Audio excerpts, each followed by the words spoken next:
Hello, everyone. Welcome back to session 2 after a fabulous morning. Just very inspiring. And this is going to be a short session hosted by Weekly Arts Can. It's probably about 25 minutes because we want to leave a little time to transition for our amazing afternoon speakers. But thank you all for joining us today for this. My name's Julie Hill, and I'm one of the co-presidents of Weekly Arts Can. And I want to introduce the other Weekly Arts Can leaders that are on the Zoom with me today. My co-partner in crime, Katie Mantooth, co-president, and Elizabeth Emmons, and Catherine Sam, and Karen Campbell. And you'll be hearing more from them in just a little bit. But since we are short on time, I do want to acknowledge all the other Weekly Arts Can leaders and members who are hopping on today.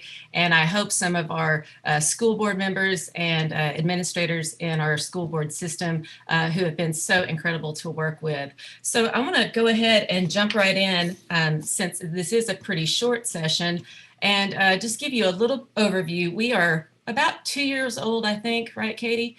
Started in 2018, and this really was just a very organic, grassroots, small initiative of just a few people comprised of Katie being one of the parents involved and also works at UTM, and then our music education specialist at the time, Dr. Angela Ammerman, and me being chair in the music department at UTM. And us all just starting to notice that arts were on the decline in our county school system, and what could we do to work hand in hand with our school board, with our county leaders to try and work on that. And it's been a pretty inspiring journey over the past 2 years. And we started off guns loaded, but slow. And then now it just seems like every day things are getting easier and just exponentially going in a very positive direction. So we wanted to share that with you all briefly today because we know that the issues that our very rural county has been facing with the arts are not unique to Weakley County in northwestern Tennessee. And we have a lot of people on today from different states and even different countries. So we want to try to make this as relevant as possible. And hopefully for those of you who, with our presentation, if it resonates with you, we want to get your contact information so that we can continue to work together on some of these ideas after the fact and help one another. So I'm going to jump into a little screen share here and take a presentation that Karen had so thoughtfully put together and take a few key slides. One second. So that it would be quick and just focus on these with you all. Here's our Weekly Arts Can logo. You can see some of the activities here that we have. So our vision is really just to see new generations of people grow up with an appreciation for the arts in all of its forms through educational programs in our county. But again, we hope that this can help others and not just be about our county, but if we can create pathways and models to work together and help one another with these problems, that's really the ultimate mission that we want, not just for our county alone. So some of the statistics. And again, this is a Tennessee-based county program, but these are pretty similar when I look at statistics across the country that I have. Music and art are definitely the highest enrolled in our schools, and then there's a pretty severe drop-off when you start to look at theater and dance. And I would assume that these, again, are very similar to other states in the U.S. And then finally, we have a county comparison here. Our Tennessee arts offerings here on the left versus our county offerings. As you can see, we are well under our state average, and that is one of the reasons why we are working with our school board and county leaders to increase that number. I also wanted to throw in some of the averages from various states throughout the nation. You can see that Tennessee, Arkansas, Alabama in the south, but then Arizona in the west, Florida in the southeast, and then some northern and northwestern states. Going through this pretty quickly, but interestingly, the numbers are pretty similar across the board. And then if we look at what people think that is necessary for arts in our schools, again, today's theme is arts integration. So what do our community members think? It is also pretty consistent more than half, thankfully, in our communities think that arts are necessary in our schools. So where do we go from here? This kind of leads me back into what we have done specifically in Weekly Arts Can that we hope can help others in similar situations. We're very careful to make our organization not about just fundraising or events. It's more about awareness and helping people with access. So we're a small group working on this that's expanded into several hundred on our email list, but the ones actually digging in and doing the doing are less than 10 people that have other jobs and are very busy. So we have to be careful not to overextend. And so we don't want to just host events. We want it to be more about advocacy and awareness. So you'll see in the top left, one of the successes we've had is creation of a new countywide music teacher position. And this was for middle school choir.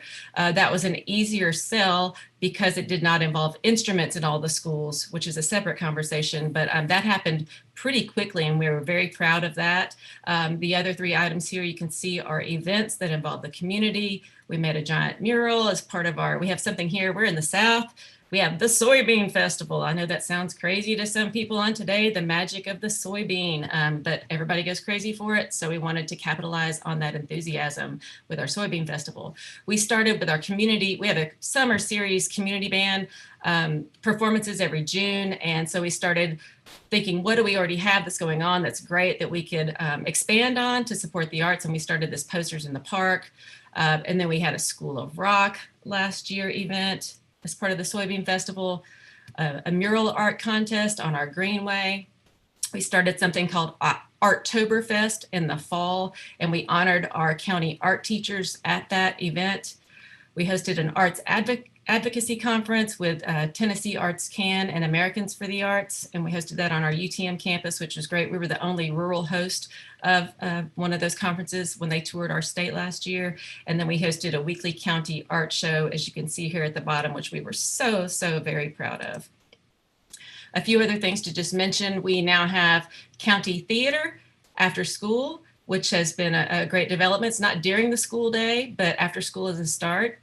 And probably the thing that has most improved in terms of quick relationship and team building, but also that will help additional arts in our schools exponentially is the strengthened relationship we have with our school board, with our county director of schools, and with our county mayor. Katie and I just interviewed them a few weeks ago about the importance of arts integration. And I can't imagine we would have been having this conversation with them 2 weeks ago. And they had done research and were just brilliant in terms of their support for arts integration and want to have a pilot program that starts this fall. And we're really excited about that. And they are looking at how right now with COVID, all these changes, how the arts can be even more important than ever in terms of helping teachers work together because schedules are going to be altered. We know school calendar could be shorter. So what are ways that arts can actually not get in the way, as I think sometimes is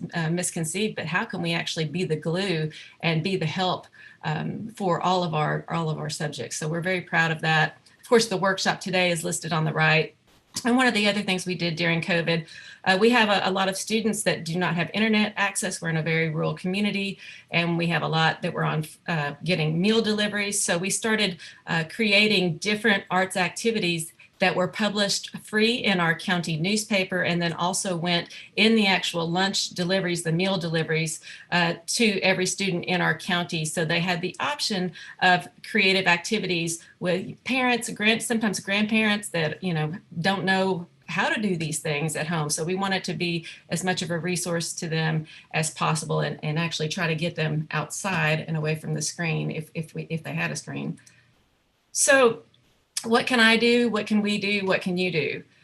These are some of the things we've looked at. We have monthly meetings on Sundays. Everybody's busy. So we meet on Sunday afternoons and we do as much as we can via Google Docs and emails.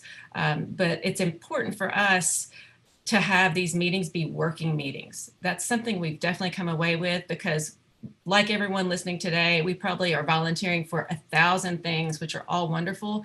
But if we try to do all those things on our own, it just becomes too much work and overbearing. It becomes really, really hard to handle and stressful. So we try to work together, have working meetings, and then we can have some fun and make it social as well, because all these people are like-minded, like-hearted, and they've become cherished friends. And I'm sure that you all can relate to that. We need to get more people to volunteer.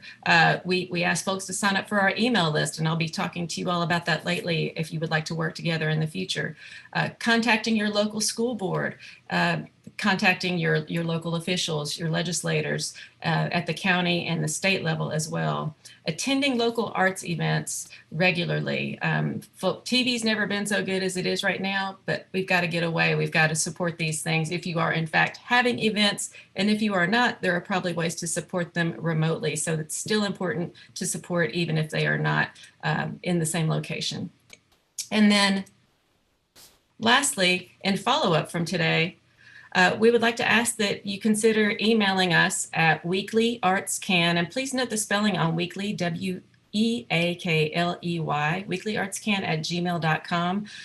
We would love to have a conversation with you about working together to help one another with creative scheduling, creative ideas on transportation. We know a lot of these things are all the same concerns that we have. So please reach out to us and we will get in touch with you. And I have one more thing to show you before I turn the presentation over to Karen. This is just a short video that we put together. It's 45 seconds, and it just gives you an overview of Weekly Arts Can, our little engine that could, we like to say. So 45 seconds of your time here.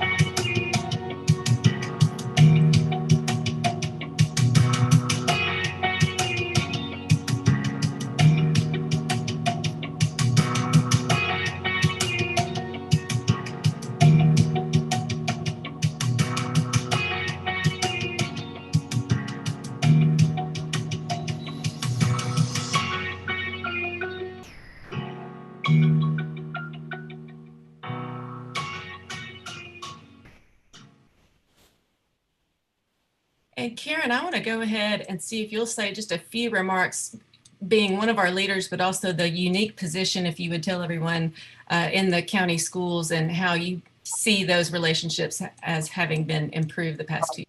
Karen Campbell. Hello, and I am thrilled to represent the Weekly County School System. That system is about 4,000, around 350 teachers and administrators. We have about 10 campuses, and it has some inherent problems in that we are rural, and so we don't have the kind of interaction through distance learning that maybe some of the larger areas that have internet connections. We don't have that, and then we have a poor population in many respects. And so the collaboration with Weekly Arts Can has been essential. And Randy Frazier is our director. He's in the video that you can now see on the Weekly Arts Can YouTube channel, where they did an interview with the county mayor, Jake Bynum, and Randy. And Mr. Frazier noted on the video that the relationship with Weekly Arts Can has allowed us to refocus our vision. Sometimes we get so focused on the academic areas and the accountability that we have with the state, we forget that there is a whole learning experience that needs to take place. And he added, to both Katie Mantooth and to Julie Hill and to Weekly Arts Can, we are hoping you are helping us with a vision and helping be creative and trying to find different ways that we can access learning to our students who are interested in the arts. We've come a long way in a couple of years, and I see this as something that will continue to blossom going forward. And it's just all about collaboration. I am both on Weekly Arts Can as a member, a part of it as a member, and then I represent the school because I'm the communications director here. And I got a little shout out from Julie about the slide presentation, but it's a wonderful example of the collaboration because Lizzie Emmons, who you're going to meet in just a moment, gathered all the data and I added the photos. Same thing with the video. It's all about a small group of people working very hard together. Thanks. Thank you, Karen. Appreciate that. And thank you for the overview. And we're already at 9 minutes until we probably should be turning back to the bigger program. And we've got to do one prize giveaway. So next I want to turn it over to Catherine and Lizzie, who are going to do a poll and talk to you about that so we can collaborate after the fact today. Hey, so my name is Lizzie, and this is my good friend Kat. We are on leadership with Weekly Arts Can as well. And I technically have the title Advocacy Coordinator, but, and what is yours, Kat? Resource Development? Resource Development, yes. We take turns doing everything. Like Karen said, we share the love any way that we can, and we help each other. But Kat really looks out for grants that we can apply for. And like Karen said, I help gather some data to help with advocacy. I keep track of what's going on national, local, state levels for policies regarding the arts. So we wanted to share a poll with you all. This might be difficult if you are watching us through a live stream to join, because you would have to use your phone to join. But I'll give you a minute to text the number 37607 if you want to join our poll. You can see at the top of the screen, correct me if I'm wrong, what to text. It's keeping the B 662 to join our poll. So I'll give you a minute to text and join that. But we'd really like some feedback from you.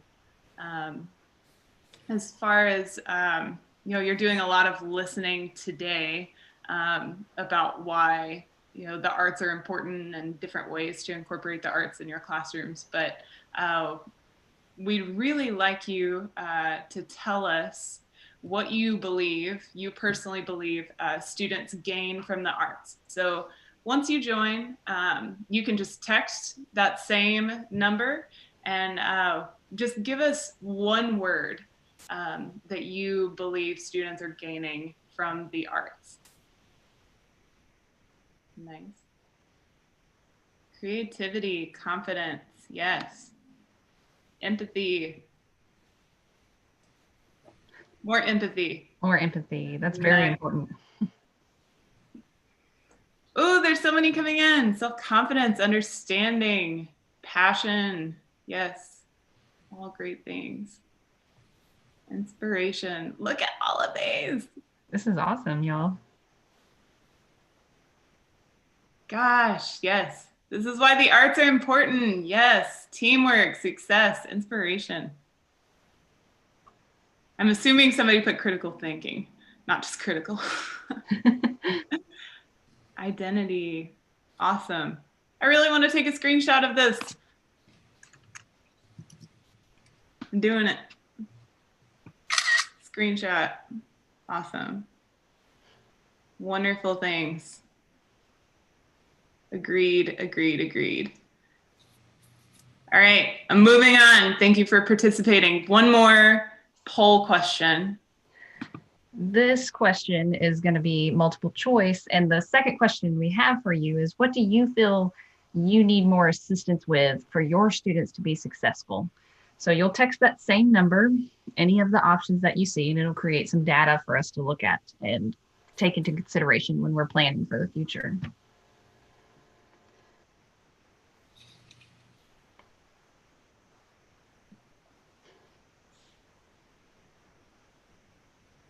It's really cool to watch all this come in live. Yeah, it is. And how they change. Nice. Supportive leadership, taking the lead. Yeah. Funding, scheduling, equally important. Absolutely. Awesome. Cool. Thank you guys for participating in that. It doesn't seem like it's changing too much. I'd really be curious if you want to drop in the comments, if you're watching through Facebook Live. I would be curious what other would be. Kat and I met kind of collaborated on what we thought some of the top issues might be. But if you have anything else, anything that these organizations like Weekly Arts can help advocate for you, let us know. They can also comment on the YouTube Live. We have actually more viewers on YouTube Live than Facebook Live right now. Okay, cool. So YouTube Live. If there's anything else, drop those others in the comments. And we also want to know in the comments, while you're there, how we can continue best to work together and connect on ongoing ideas. If you have any ideas to share about how we can stay connected with you, and how we can best serve you, even though Weekly Arts Can is focused on Weekly County, we're doing all that we can to help on a larger scale too. Yes, so. Absolutely. I mean, I could speak also. I teach in the Henry County school system, and Weekly Arts Can has been helping my district out a lot, helping myself and my other music teachers out. So we're not here just for Weekly County schools. We're here to help schools that look like ours. Hey, people want to know, Alexis says people want to know if they can buy our shirts. Yes, we will. I support the art shirts. Yes. It's enough off too, I will say. So we'll on that. Send an email to the weeklyartscan@gmail.com. Let us know you want a shirt. Absolutely. Do you guys want to ask one more question, and we probably should go ahead and do the door prize giveaway? Or are we good? We're good. Okay, great. I also wanted to just say as we wrap up here, and I don't know if Katie wants to chime in at all, but we have found that Karen alluded to this as well, and you can see it from the slides in the interview that I referred to earlier, but we have found that our school board members and Randy, Jake, all the people mentioned earlier, they want to help. No one wants to get in the way of the arts. They get it. They just need some help in terms of how do we make this happen? So that's one of the things that I'm most interested in hearing from you all. Hopefully you'll write to that weeklyartscan@gmail.com. But I would imagine these are things that we all can share together. And for example, we need creative scheduling. How can we work the arts into the school day? We need ideas on transportation. Our schools are spread very far apart. We've talked about all kinds of different ideas with Arts Magnet and ways that we can put all of our resources for vocational and sciences in one place. We know if we have 5 schools in our county that all need band instruments, and some of those have various population shifts, they'll all be under supported. So what are some creative scheduling models? What are some creative magnet models?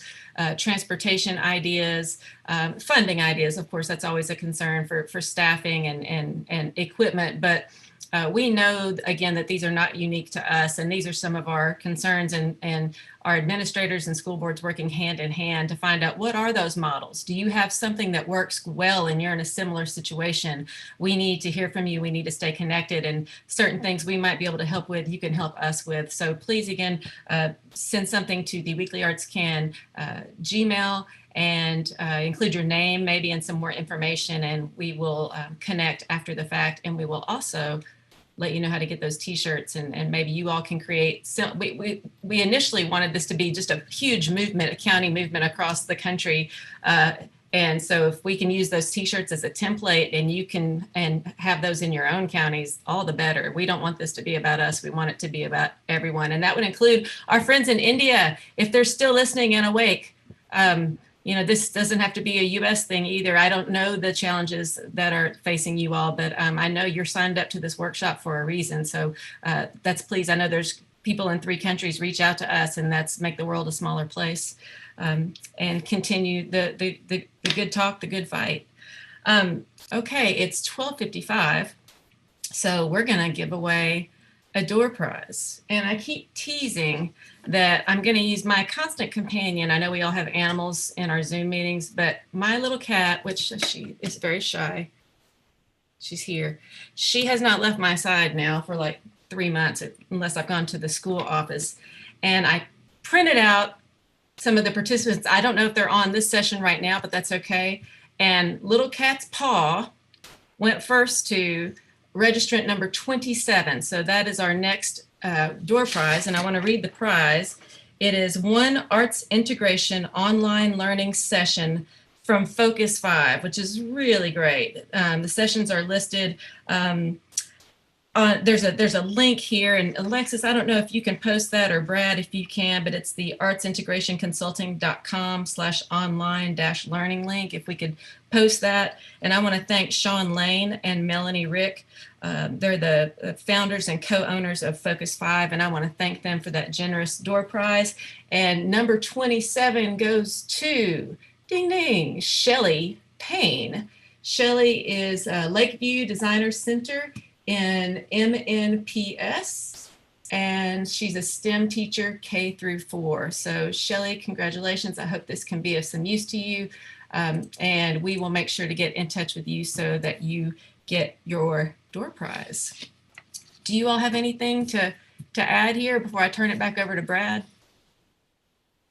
Okay, I don't know if Alexis, if Bradley's back on already, but just thank you all again for your interest in our organization. I know no one really knew what this was going to be, maybe including us, but hopefully it's been helpful to you. I want to thank my co-leaders for their time, their hearts. Man, just these people become your best friends, and I'm so thrilled to work with them and proud to say what we've done, but we're not done yet. We're going to keep on going. And I want to thank the other WAC leadership. We had 2 Zoom links going because we had to recreate one where, and so some of them were on a different link, and I apologize to you all for that. But I thank you for joining, definitely for showing solidarity with Weekly Arts Can today, and appreciate you all helping and your leadership as well with us. Okay, I'm seeing our fabulous afternoon presenters, Jamin Carter and James Wells. We have been working together on this with Bradley and Alexis, Leif, and others for a while, and you all are in for a treat with these 2. They are fascinating. I've been very inspired by them already, so I can't wait for the afternoon sessions. And Bradley's back on with us. So I'm going to say bye from Weekly Arts Can and hand the baton back over to Dr. Bradley Faust. Thank you, Julie. We are, I believe we're still waiting for Drew to sign on, and then we'll be able to start. I can definitely give a plug, Bradley, while we're yeah, go ahead. Sorry, I've got so many cheat sheets here. I don't know which one to read. I wanted to mention, I think you've already talked about this, but we're saying this at the end of every session. We've got the show, Keeping the Beat, of course, that everybody signed on to right now. It's been a live webinar program that started back in mid-March, and the show this afternoon at 4 o'clock Central Time will actually be our 49th program, which we're all very proud of, and we've been working with TNMEA, our state arts organization in Tennessee, our state music organization, and with the CMA Foundation. Also, my crew at UTM Music, University of Tennessee at Martin Department of Music, my little unpaid staff has just been amazing in this.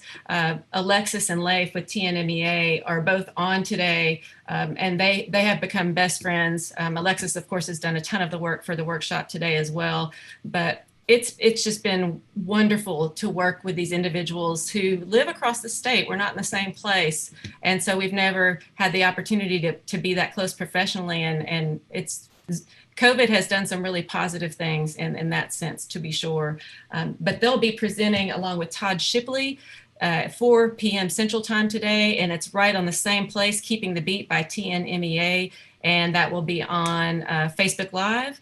We post it after the fact to YouTube Live. I'm not sure if we can do that in the moment. Alexis has probably learned how to do that, though, in the last 24 hours. So you could look at both places if you're not a Facebooker. But we had those 49 shows archived by category. So you'll see music education, music industry, composers, all of these different categories, and you can go back and watch the shows after the fact. And Bradley, Dr. Brad Faust, who's been our host today, will be featured on Thursday at our regular time of 7 p.m. Central Time. And he'll be talking about finding funding for your arts programs, while the talk today is more about plans in a COVID reality for this fall with the ones aforementioned. So I think everyone might be on now, Bradley, or keep stalling?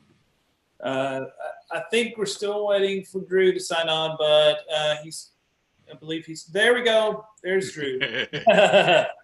Yeah, I want to mention too, as we're signing off here, we've got a few stars coming up, including Bradley, of course, on this program. But if y'all want to go to tnmea.org under resources, you can look at Keeping the Beat. But some of those coming up are Lindsay L., who's a famous guitarist songwriter. And then as of yesterday, we just confirmed Joan Jett and Kenny Laguna will be on July 7th. Joan talking about advocacy and much more to her personally, and not so much about playing guitar and all those things that we know her name for. So Joan and Kenny are two of those coming up soon. And I'm going to sign off and thank you, gentlemen, in advance for this wonderful presentation we're about to hear.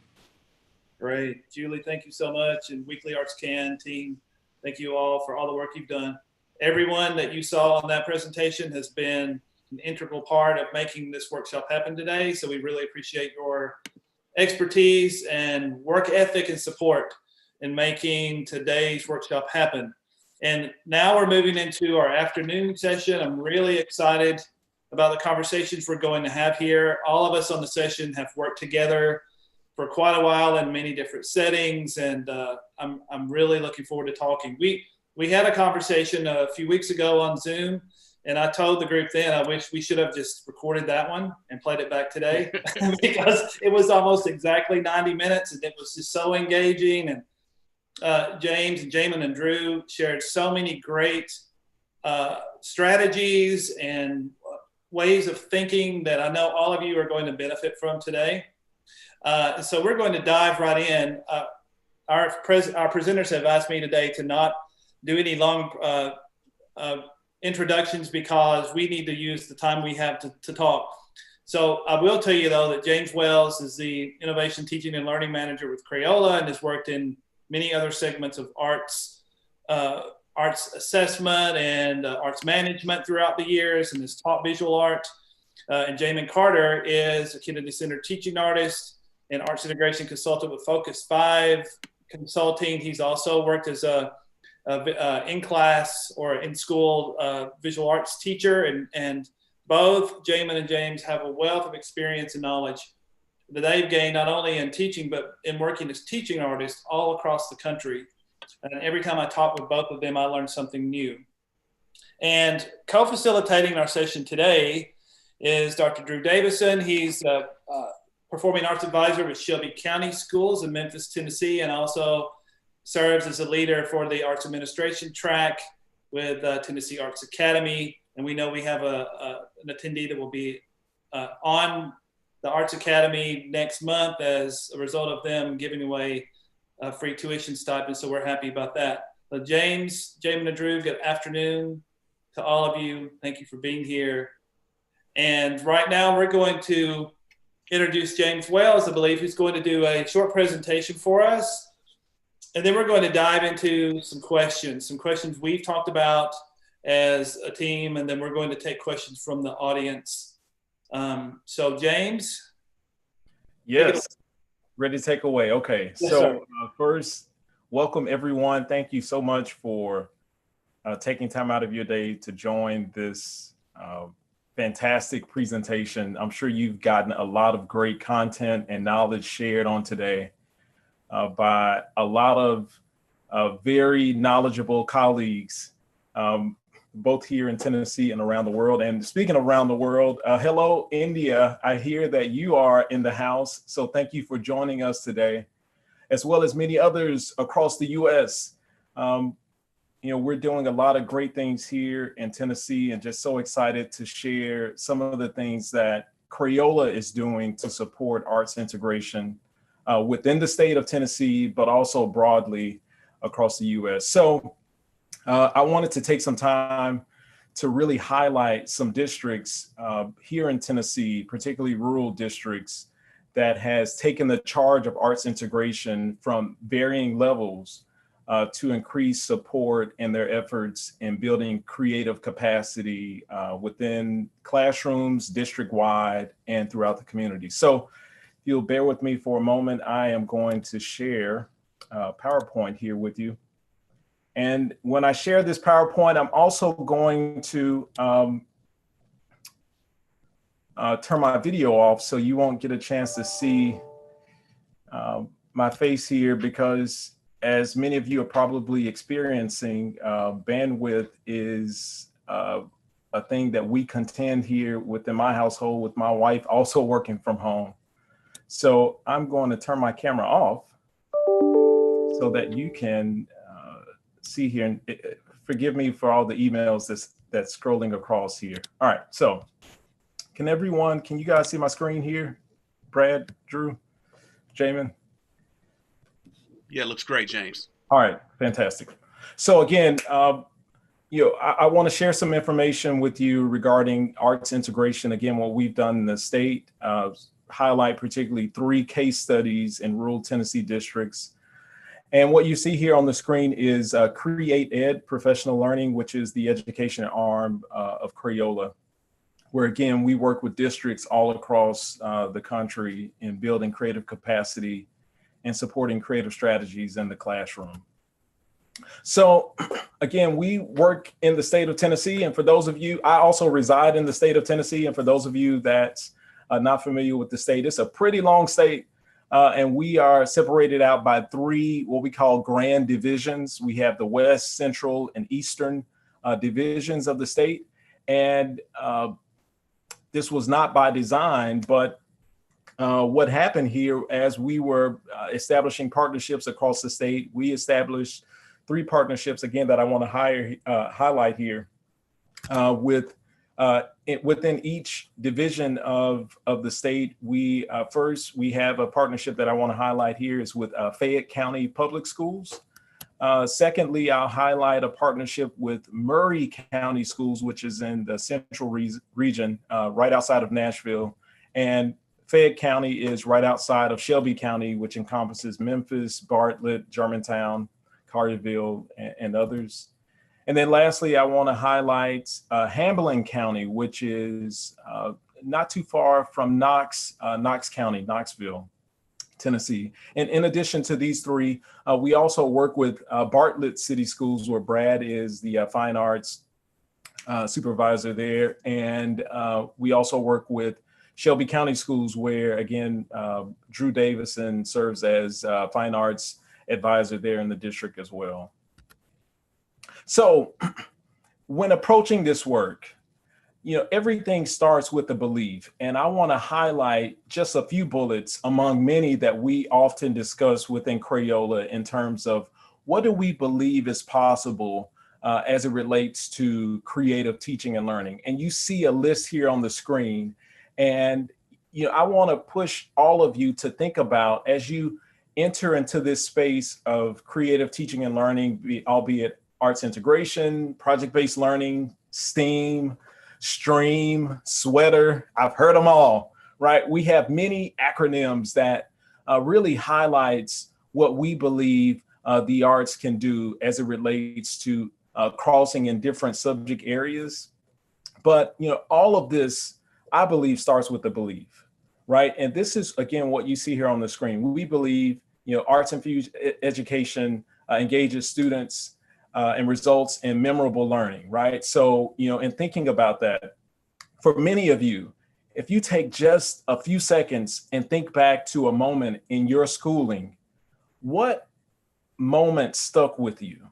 And more often than not, we tend to remember those experiences that involve you creating something that was hands-on, right? So a lot of these things are in direct connection to arts infused, arts integrated learning. And also with this arts integration, or, developing robust arts rich environments. Partnerships matter, which you're going to see some examples of that.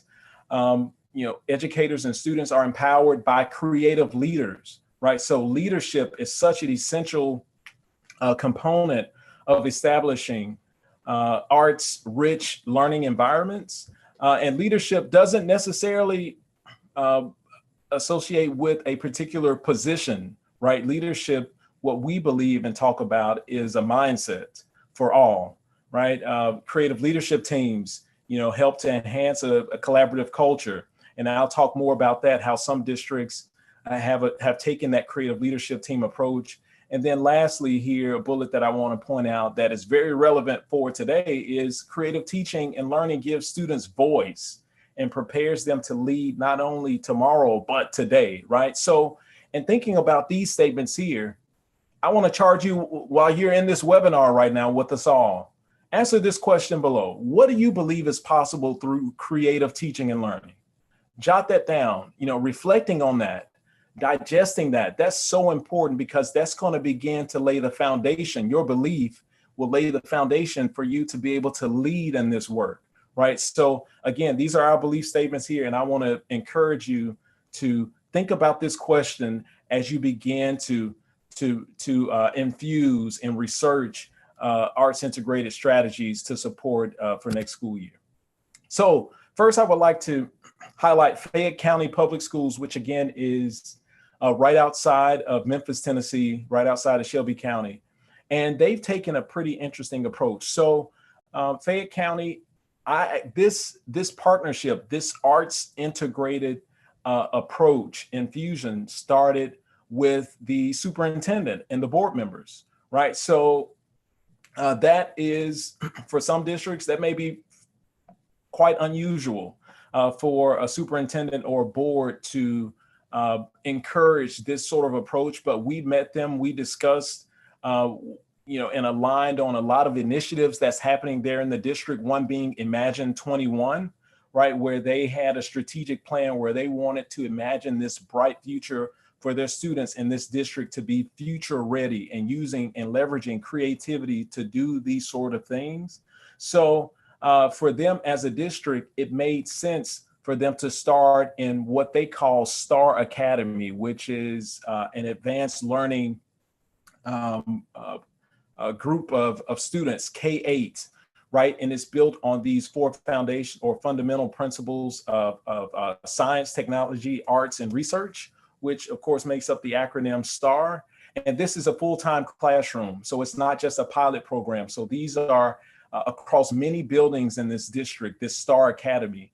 And because these students were performing or are performing at such a high level, they wanted to, the goal of this here, which you can see below, they wanted to equip these teachers with strategies to meet the needs of these young learners here. So the approach was to pull out of 6 buildings where the STAR Academy is happening, at least roughly 5 to 6 teachers per building, which culminated with 30 teachers that went through this training process. And we've been working with them for a year now.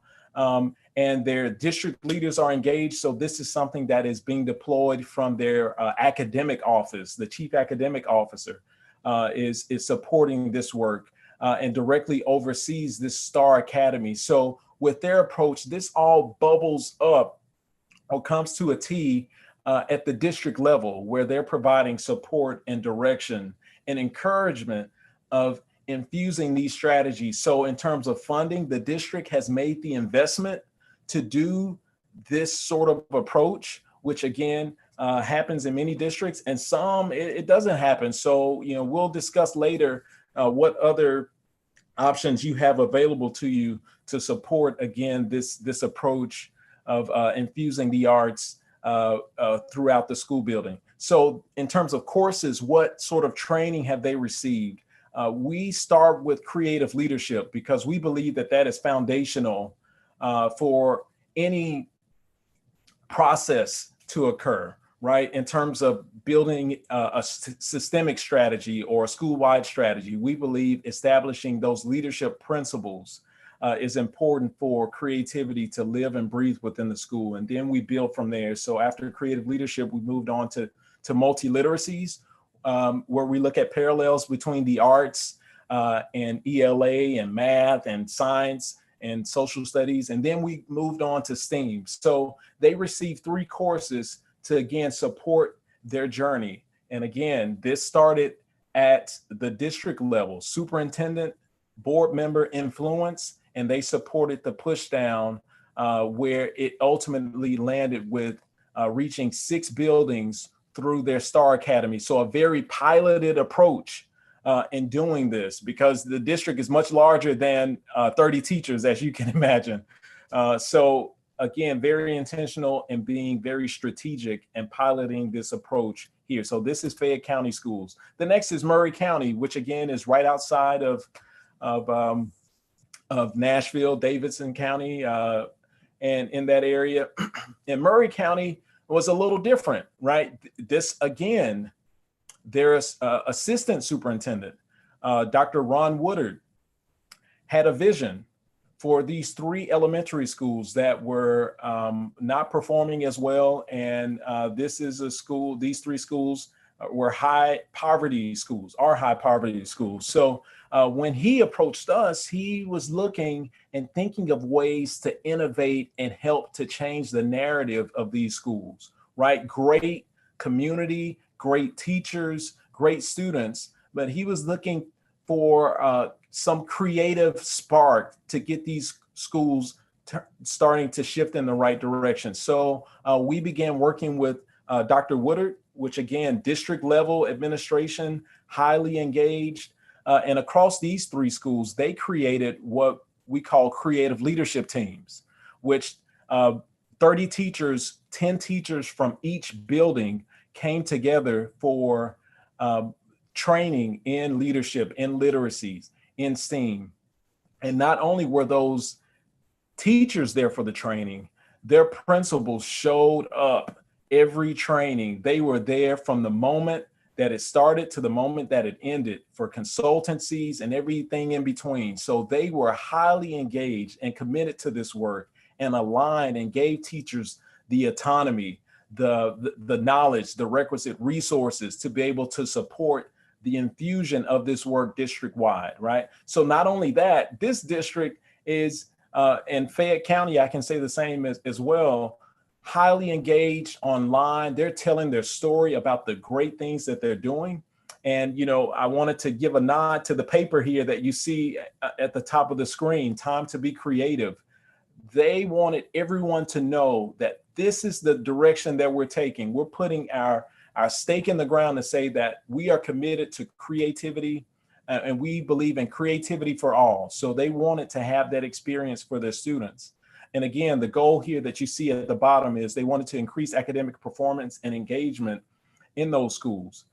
Their funding source came through, which is quite different from Fayette County Schools, the Tennessee Arts Commission. So again, this is another funding source for those of you that may be thinking about how can I do this sort of thing? Now, if you're outside of the state of Tennessee, you know, look at your state arts council or commission, right, to see what sort of funding that's available. But here in the state of Tennessee, we have what's called the Tennessee Arts Commission Arts 360 grant, which is a 3-year grant that's intended to support the arts, helping to shape and mold creative, innovative school environments. So they apply for this grant, they receive the grant, and they're using these funds to help shape these creative learning environments there in Maury County. And not only that, a few things. So as we are doing these trainings, of course, teachers are empowered to lead, right? So this, again, I mentioned they have these creative leadership teams to support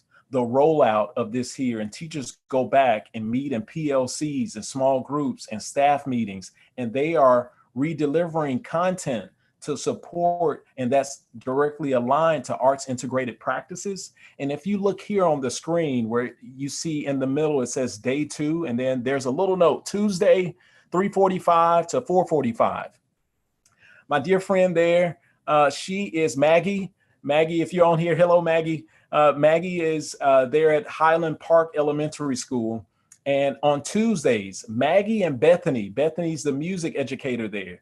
Every Tuesday, they have from 3:45 to 4:45, arts integrated instruction, PLC, any teacher that's wanting to learn, right, how to properly infuse arts within other content areas. They have built this culture, this schedule there, and teachers know it's happening every week. And not only are they leading it, they're encouraging other teachers to lead it here, because that's a shared responsibility. It's not just to shoulder for the arts educators there in the building, if you have that in the building, right? So this is shared accountability, and we want to encourage that this is for everyone to do, right? So I want to make sure I highlight that these teachers are empowered to lead sessions there in this district. And then Hamlin County Schools is our last rural district that I want to highlight here. And Hamlin is a little different, right? Each region has a different approach. So in this district,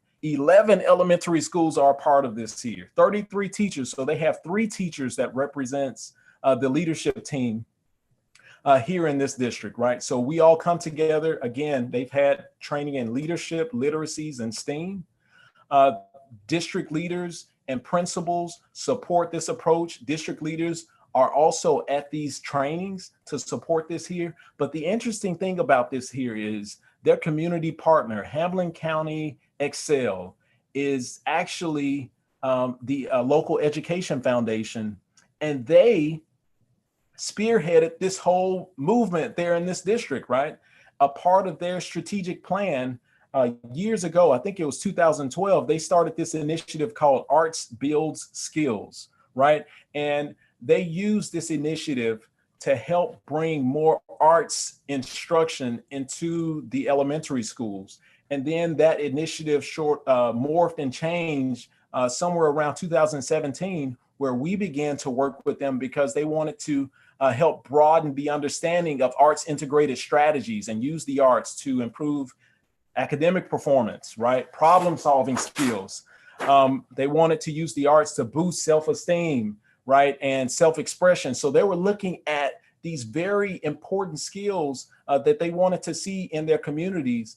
And this outside organization, right? Or the Education Foundation chipped in. They wanted to help out, right? And in addition to, looking at funding from the local Education Foundation, Hamlin County, in partnership with the foundation, also sought out funds from the Tennessee Arts Commission. So again, they are looking at diversifying their approach to supporting arts integrated practices there in the district. And they have a number of events that happen in addition to the training, where they have Day of the Arts, where this is a district-wide approach to celebrating the arts in the district, in the communities that they have and that they serve here. And, just such a great, 3 different examples of how each of these rural districts have innovated around supporting through funding, empowering educators to lead this work. With all of these districts here, we've co-presented at conferences to, again, support the infusion of this approach, to advocate for the infusion of this approach, not only in Tennessee, but also across the nation. So, Brad, how am I on time? Because I want to be respectful of the minutes that was allocated. Yeah, you have a couple more minutes if you want to wrap up, and then we'll throw it to Jamin. Absolutely. So for everyone that's here on our webinar, I want to point out some resources for you, because understanding that we are in a pandemic right now, and there are a lot of things happening. Our schedules have been shifted, and I want to point to some resources that can help to support these creative teaching and learning approaches while you're at home, right? And this is a website here. For the sake of time, I don't want to take you to the site to go through the resources. I want to respect that, but I encourage you to write this down. And I understand that this presentation may be available to you all to look at later. So definitely write this website down. Go there. There's tons of information, plans, resources, webinars that you can access totally free that can support arts integrated practices, not only in school, but at home. And there is a video, actually a lot of videos that we have, 11 to be exact, around social emotional learning. This is about a 2-minute video that I would like to play at least for you, so you can get a sense of what's available to you. And I think that this video is very relevant for today's climate, as we think about the emotions and feelings that we have around not only the pandemic, but the unrest that we're seeing, and the importance of leveraging the arts to tap into that. So if you can could listen in for a second. Crayola invites you to celebrate creativity together. Welcome to Create to Learn Family Projects, Social and Emotional Learning. Children build social and emotional skills by identifying what other people feel and recognizing feelings in themselves. In this activity, children will create a book that illustrates a variety of feelings. You will need ultra-clean washable markers in classic colors, multicultural markers, crayons, and a paper pad. Create. Start by talking about colors and how they connect with a variety of emotions. What does it mean to feel blue? What does having a sunny personality mean? Use those colors in the Everyone Has Feelings books. Fold several sheets of paper in half to create each book. Discuss what feelings the books will include. Children decide what characters they will illustrate and how they will show the feelings. Children will design their books, deciding what happened, where and when, and whose feelings will be illustrated on each page. Which colors represent the feelings? What might confused or angry look like? What about afraid or proud? Children will illustrate the book and tell the story as an adult helps write the words. Present. Children will share their books with family and friends. Ask questions like, when do you feel that emotion? How might other people feel when that happens? Respond. During the discussion, respond with realistic comments about emotions, like, often anger is really embarrassment or fear. Encourage everyone to openly discuss real emotions and situations they have experienced. Connect. Thinking and talking about feelings is important. When children share their illustrated books, they connect written words with pictures and see how both convey meaning. Crayola invites your family to visit Crayola.com for more activities that combine art with social and emotional learning.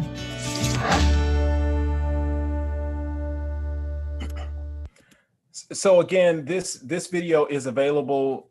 We have 11 free videos through that link. And we also have developed plans as well, unit plans that accompanies these videos here for you to use at home in supporting distance learning. Eventually, when we get back to school, you can use this in the classroom as well as at home with families here. And this just kind of explains the activities. Basically, one of the things I want to encourage you to do is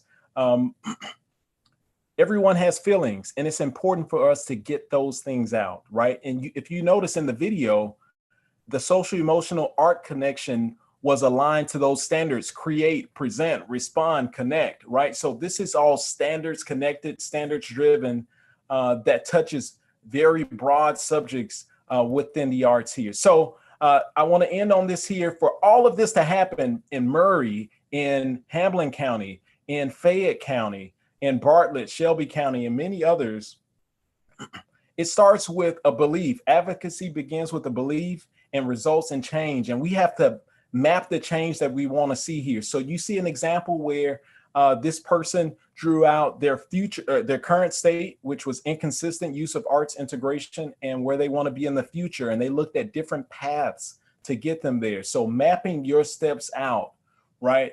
You're mapping out your beliefs will help you to visualize the change that you want to see. So thank you so much, Brad and Drew and Jamin, for letting me talk for a brief moment about various projects that's happening across the state of Tennessee in support of this creative teaching and learning approach.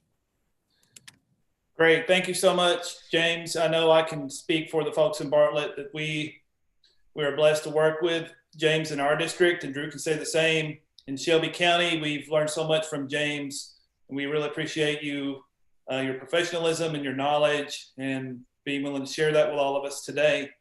And we've also worked with Jamin as well in Bartlett. As a matter of fact, Jamin conducted, I believe, the last in-person arts integration workshop we were able to have in mid-February in Bartlett. And Jamin, thank you so much again for being here. And we're going to give you some time now to do a short presentation, and then we'll jump into questions with Drew. Thanks, guys. And thanks, James, for your presentation. It's exciting to see those 3 districts and how they are using different strategies to bring arts integration into the classroom and throughout the school district. That's really great. So for my piece here, I want us to have a lot of time for the Q&A, but I want you to know a little bit enough about me to know what kind of questions you might be thinking of to ask. So as I'm a teaching artist with the Kennedy Center and also with an organization called Focus 5 Inc. And so what I've been doing the past several years, I think I started traveling in 2011 as part of this group, going places and leading workshops on specific arts integrated strategies, and working with individual teachers, coaching, individual schools, but also performing arts centers, school districts, things like that, in order to implement arts integration at those different levels, from a single teacher all the way up to an entire district. And one thing that I think would be valuable for our discussion is just for me to show you a little bit about how the Kennedy Center and Focus 5, because a lot of us are Kennedy Center teaching arts, how we distinguish arts integration from other strategies. And I think that will give us some things to think about there. And I know, that when we say arts integration across the country, it can mean very different things. So I want to give you this just to think about and consider. And actually, I think I'm just going to try to draw it on the screen, just because I know we end up seeing a lot of presentations. And so I thought maybe I'll just I'll draw something for you guys. So let's see. Where do I have my? Yeah, there we go. You guys can see that? See those marks? Yeah, so I want to talk about 3 ways of thinking about art in schools.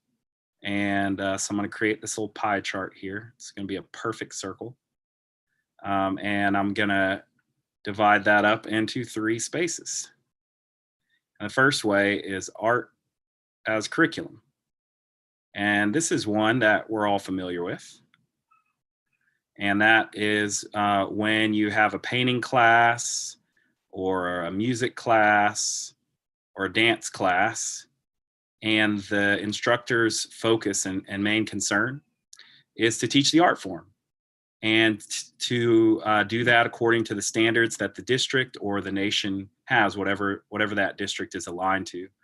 And what I want to say about this with being at home and home learning and those types of things and talking about arts integration is I personally and my organization and the Kennedy Center, we don't ever want to see, I'm sure James and Creole and everybody here is aligned, we don't ever want to see this being replaced with anything else.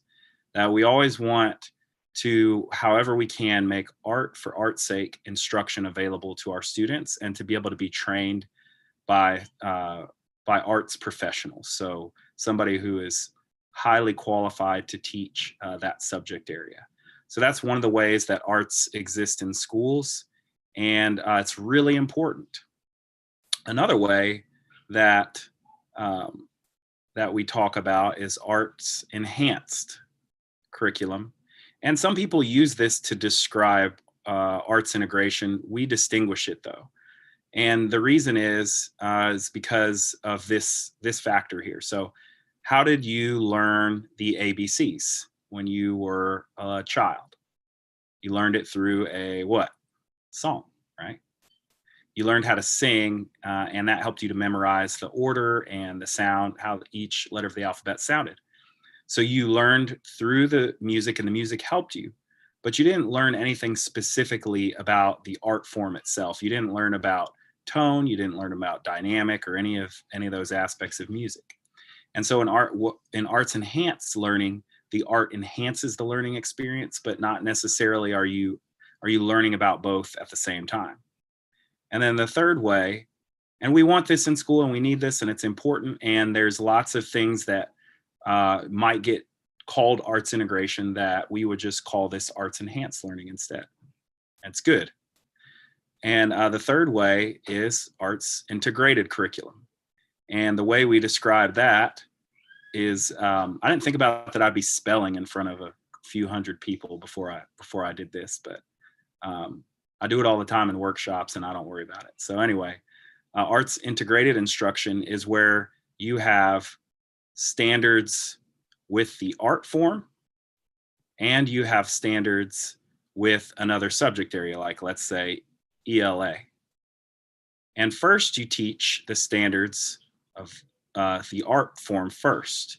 That is going to coincide with some of the standards for English language arts. A good example would be like the emotions in the video that James showed.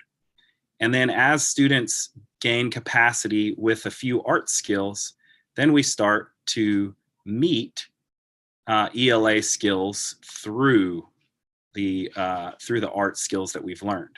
So they're starting to mutually reinforce each other. For example, there's a workshop that I lead called Symbols and Vocabulary. And you learn how to create symbols with specific aspects of line, shape, and color and things like that. And then you can actually learn how to digest, understand, and deepen your understanding of vocabulary as you learn to draw with those specific skill sets with symbols. So 3 different ways, and arts integrated curriculum is what I teach and my colleagues teach all around the country, and sometimes, hey, India, outside of the country. We've been to your neck of the woods, not exactly in India, but in the East Asia areas. So we do that through a company called Focus 5. And the last thing I'll say in my presentation about this is I've seen it have incredible impact, and I know James touched on this as well, about how we remember certain aspects of our learning and how much that has to do with things we've actually created and generated ourselves, not just rehearsed and memorized and regurgitated. And how much of that is real life, like real life in the workplace, solving real problems. But there's also a deep emotional aspect to art that is oftentimes overlooked in our current K through 12 curriculums in our country. And that leads to people who might have a lot of information, a lot of knowledge, but they might not have a lot of emotional or even spiritual maturity of any kind going out into the world. And art integrated learning gives students access to that type of learning. And so the last thing I want to do is just show a short video of 2 students that were taught by a colleague of mine named Melanie Rick when they were 4th graders. And they experienced a year of arts integrated learning with her. And 13 years later, Melanie caught up with them and made this little video with some videographers about what that's been like for them, how that year impacted their life. So let's take a look at that, and then I know we'll be answering some questions together. So let's see, share screen, boom. It's about 2 minutes long. And if you can hear my kids in the background, that's because I had a technical difficulty and I ended up in my house. So let's see here. There's our little logo, Focus 5. I think once I started teaching to the arts, I finally felt successful. I got to learn a lot about myself. It's one of the students. Self-esteem really went up. I actually started reading too much that it actually got me in trouble with my parents. I taught Alejandra and Henry when they were 4th graders in 2005. 13 years later, I have the privilege of getting to reconnect with them and hear how a year of arts integration impacted their love of learning and their life now. 4th grade was very memorable because I got to learn in a way that I had never learned before. This was the year where I truly made arts integration my approach to teaching. Traditional learning was harder to retain information and then later on recall it when it came time for like quizzes or tasks. We did a theater presentation. We worked a lot with tableaus. We interpreted art, and all of that was interconnected. It wasn't just words I was looking at, it was characters actually coming alive, and it gave those people a real personality that I was able to connect to. They responded so well to visual text. I truly could watch students become the curriculum instead of just learn the curriculum. The things I learned in 4th grade set the foundation for a lot of the things that I would go on to do. I studied computer science, and I currently work as a software developer. I am curious, I am passionate, and I am a critical thinker. I grew up where there was a lot of crimes at night. You would always hear the police officers, the sirens, you know, getting that exposure to the arts changed my life. I'm in college right now. I am determined. Now I am empowered.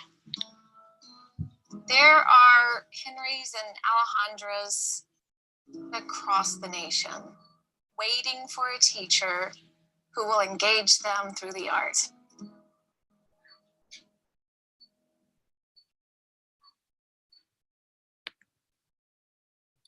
So I thought that'd be a good connection where we saw like a larger kind of scope and sampling from James.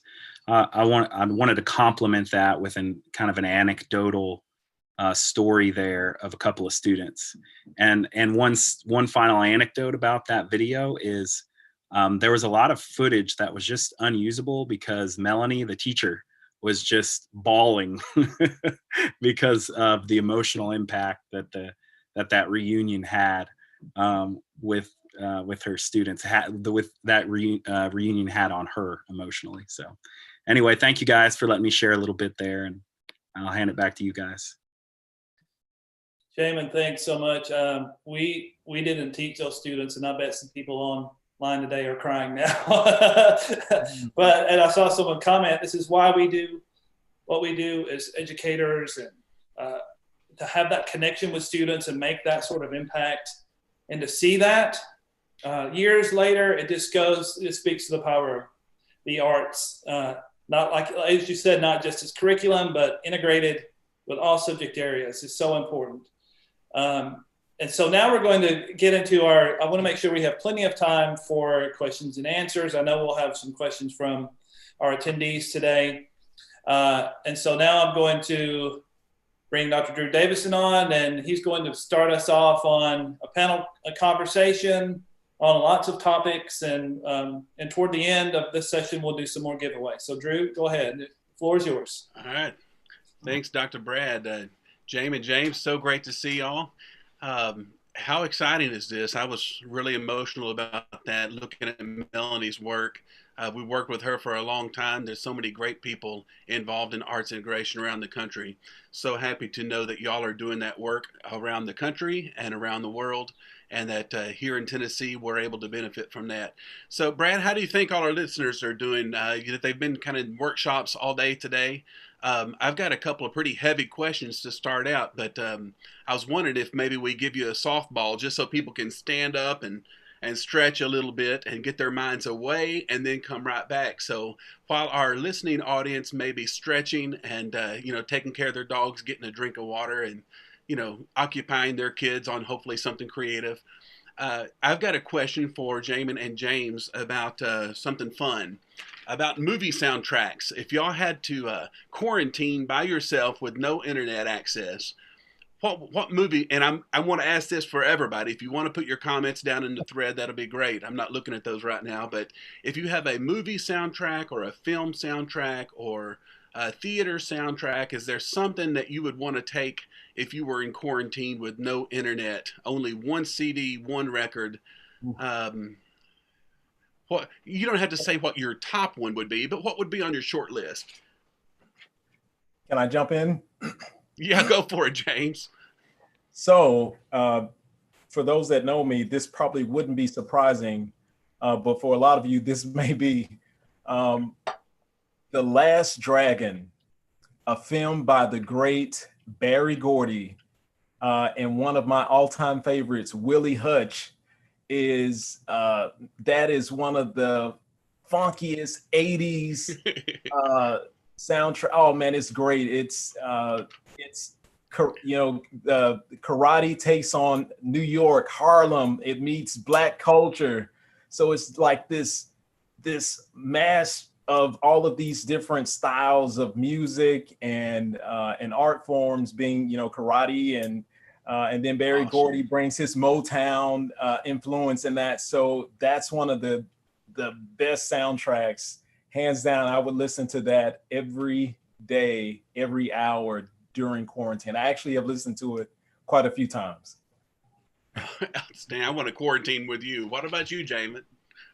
Well, I wish you would have given me a little more time. I wish we would have prepared for this more because this is a very important question to me. And remember, it's not the top one. It's just right. So something on your short list. I got two answers, and I'm feeling some kinship with James. I think we're both 80s babies. So the first thing that came to mind was the original Karate Kid soundtrack. Just because I loved that movie so much when I was a kid. And when I hear it, I just go full blown nostalgia, and I feel really, really great. A more modern example, this is cheating a little bit. I'm not a connoisseur of movie soundtracks. I don't watch a lot of movies. I don't get a lot of movies watched, but the soundtrack for the Netflix series Luke Cage would be up there too as well. Okay. Yeah. Outstanding. Brad, do you want to jump in? You have any soundtracks there? Yeah, I'm glad I've had some time to think about it. I have two. One's more recent and one's an 80s movie. Spike Lee made a movie a few years ago called Red Hook Summer. And the soundtrack was composed and played by Bruce Hornsby. It's all solo piano. Great stuff. And then as a middle school band student, I had the opportunity to play the flying theme from E.T. Of course, that's John Williams. So that's a great soundtrack. Anything by John Williams or Danny Elfman is another favorite. The Batman, the first Batman movie that came out, I think, 88, 89. Those would be my three choices.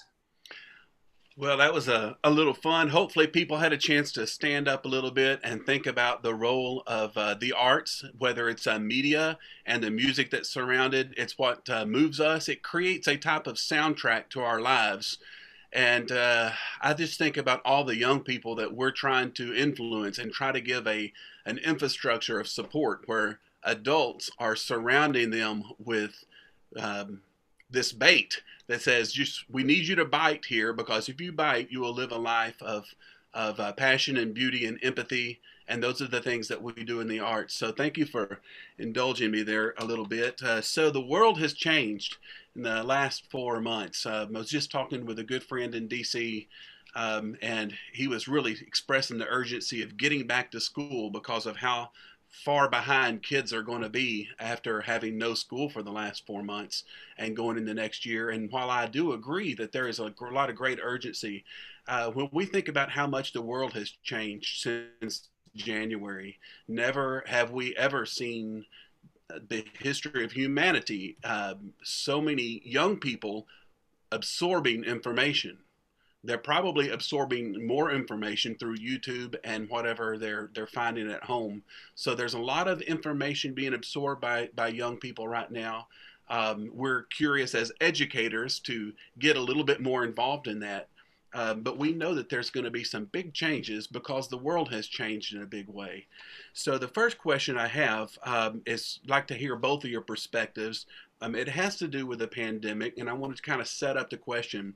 So about how do you see creativity and empathy and the need for those as a result of the pandemic?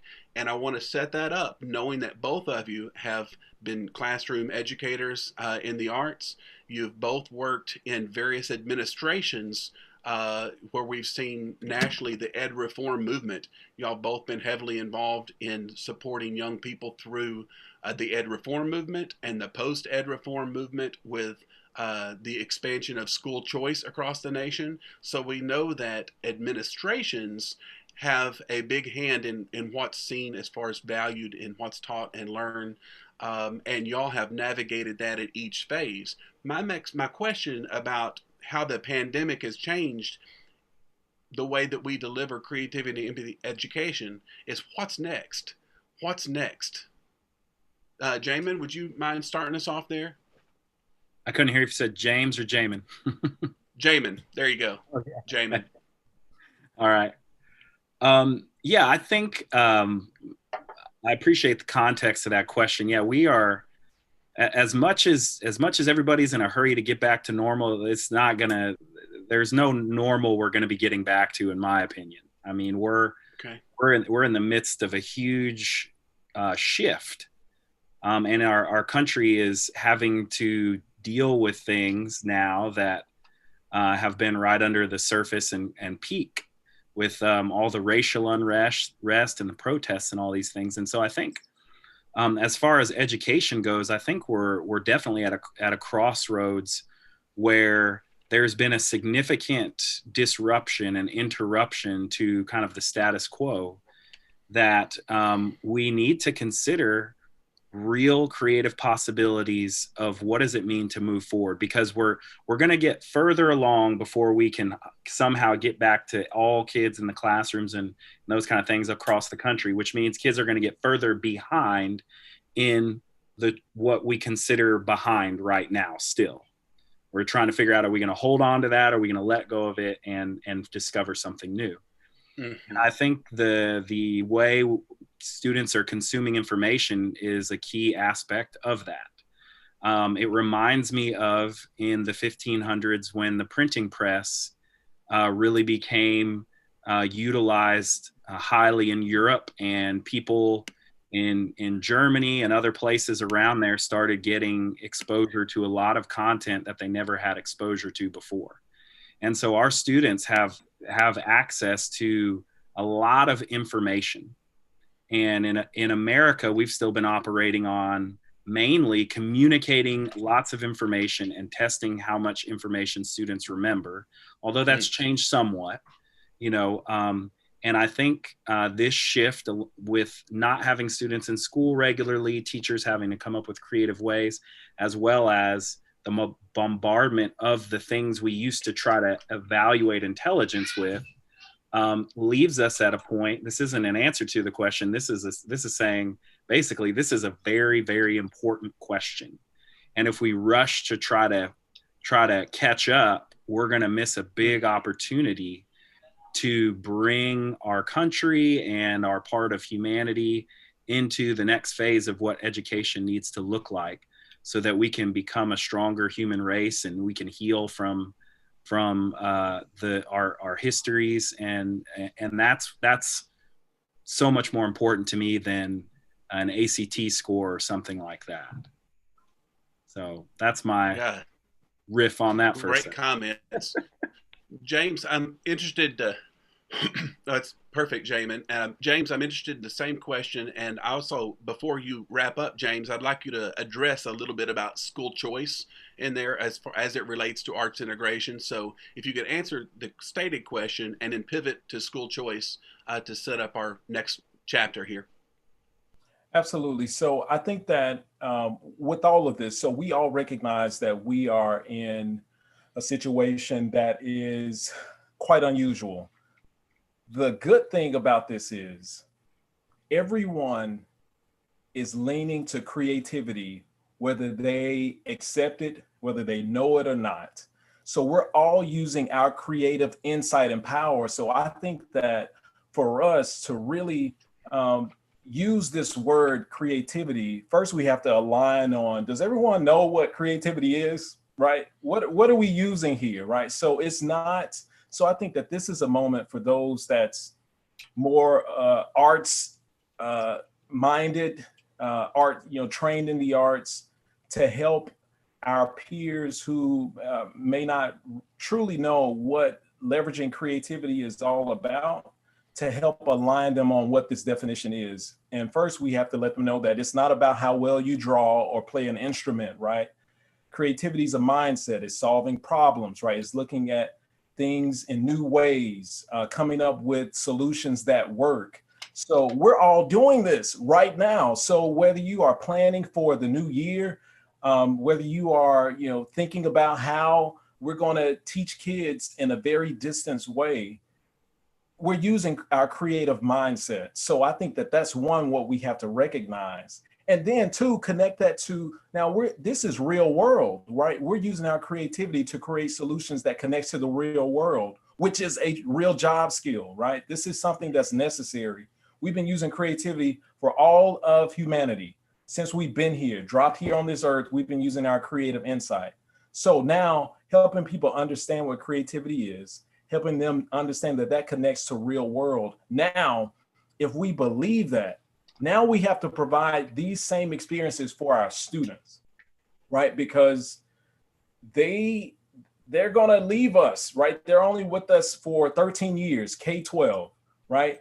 And we have to ensure that we prepare them, build their creative capacity, because they're gonna enter a world where we have to problem solve on a day in, day out basis, right? Now, the beauty is the arts provide a platform to help develop those creative skills. So I think that, if nothing else, I'm noticing more than anything, a lot of conversations are happening internally across departments, across grade levels that hasn't normally happened before, right? So I think that more importantly, collaboration is key to have those conversations. Our students are ready for it. It's just the adults. We have to get ourselves together and take on the leadership that we want to take on, right? And put our creativity minds on and be ready to have these conversations for our students, for the sake of our students. Because to Jamin's point, our kids, they need this, right? We talked about the emotional benefits of having this work. Drew, you mentioned that, everyone is looking to the new year, understanding that there are some social emotional aspects that we need to address. These are things that, the video that I just showed here, right? Where creativity, meaning problem solving, coming up with new ideas and solutions that work. This is where we have to meet the needs of these students, because they have access to all the information, but we also have to understand that they're human, and we have to use creativity to meet those human needs of our students as we enter into the new year. Now, in terms of school choice, Drew, can you help me out with that question again? Yeah, well, I'd like to come back to school choice, actually, because where you've led up to right now, a school choice basically is like, how do the arts and arts integration, how does that help principals leverage that they're getting to make sure that they have stable enrollment? So that's an important question. But before we go there, I want to just ask a little bit more about the responsibility, like when it comes to creative schools, when it comes to how adults view young people. Do they view them as children of inquiry and possibility? Are they vessels to fill, or are they coming as unique, fantastic, like the way that we view kids in terms of their creative capacity? Whose job is that? And when you talk about the creative leadership teams, we've got a lot of teachers that are on the on this workshop today. So many that are just kind of dabbling into arts integration or just here because they're curious. Do you feel like it's a teacher's responsibility to provide that kind of leadership at a school? If it's not happening, is it up to the teacher to carry that leadership to help transform that school? And James, would you start with that and then go to Jamin? Yeah, I think that that's a great question. I think that it can very well start with the teacher. I'm reminded of this video on leadership. I think the gentleman's name is Derek Sivers. He talks about leadership from, now this is a very odd video, but I think it's worth your research and considering. So David Sivers, he talks about leadership from this outdoor kind of Woodstock concert, right? Where this one gentleman starts to dance in the middle of a field, right? And he talks about the bravery that it takes to start dancing. But then the next person that gets up to follow there's more courage to follow than to actually get up to dance. And then all of a sudden it was one person, then a person got up to follow, then the 2 turned to 5, 5 turned to 10, 10 turned to like 1,000 people dancing together in the park. And I think that is a great parallel of what we're seeing in today's society, right? With this unrest that's happening.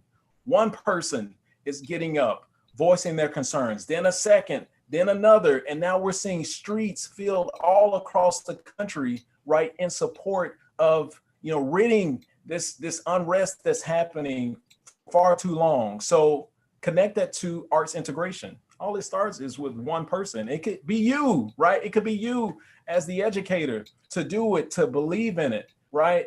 And once you believe in it, there's nothing that's going to stop you, right? And once you start to believe, infusing and getting those results, people are going to follow. Someone's going to follow, then it's going to be a third and then a fourth, and then your principal's going to inquire and they're going to be curious and interested, and then your parents, your kids are going to be talking about it. You know, one of the things that we often hear in this work, because teachers have the power, but students and parents have power.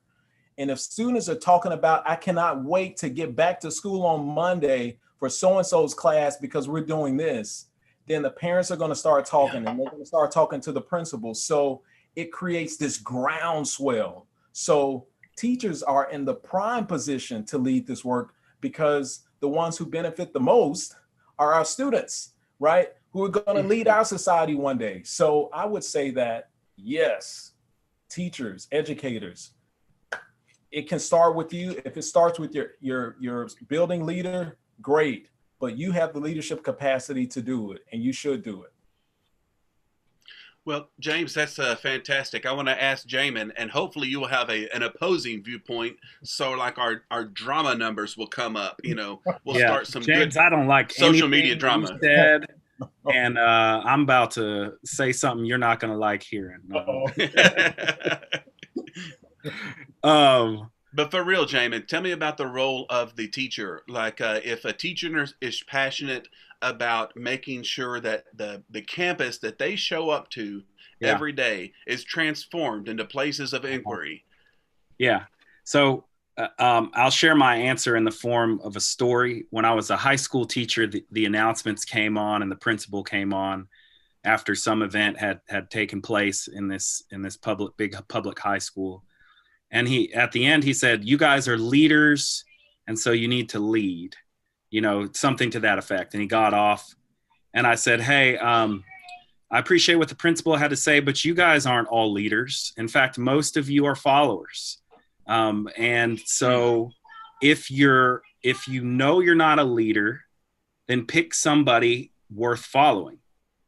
Because that was the reality. That's the reality of human beings, right? We're not all leaders in terms of, you know, the kind of the big charge of the mountain kind of leadership. Sure, we're leaders in our families and in our classrooms. But so what I'd say is, if you feel like I'm not the kind of person, I'm not the first person to dance like James was talking about, right? And sometimes these conversations get framed like, you've got to be that first person to dance. But in all likelihood, there's more people listening that are followers than leaders, just statistically.